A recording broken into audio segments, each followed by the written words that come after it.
I am speaking in a small group breakout about how neuroscience can help us build stronger teams.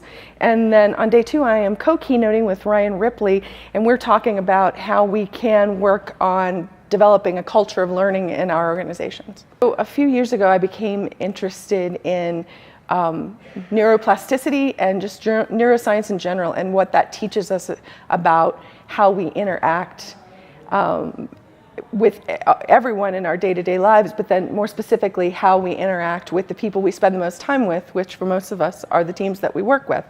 So I started just kind of researching and delving into that to see if I could come up with any learnings that would help me support my teams.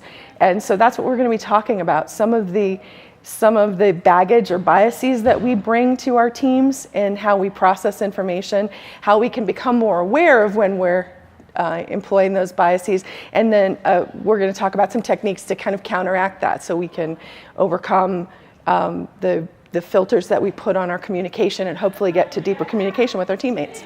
I'd love for them to develop some techniques where they can start to recognize how they might be filtering information that they take in their daily work lives, how they might recognize when other teammates are doing it or other business partners, and then help arm them with some techniques that would allow them to overcome that. I see sometimes in communities that have been practicing Agile for a little bit longer, they tend to go off some strange paths and lose their way a little bit. They lose the Agile mindset, like Kent talked about this morning. If you're focusing on the values that were set out in the original manifesto, then you'll do well. But I see some organizations kind of veering away from that. However, what I've seen here in South Africa is maybe a younger community, but I see people who are passionate about and focused on maintaining that Agile mindset and focusing on the values and principles. So that's very encouraging. And just by being here, you're being a part of the solution, right? You're here participating in the conversation, sharing your learnings and learning from other people, and that together we will move forward if we all continue to do that. Really got involved via Jo Perold, and she's been so wonderful.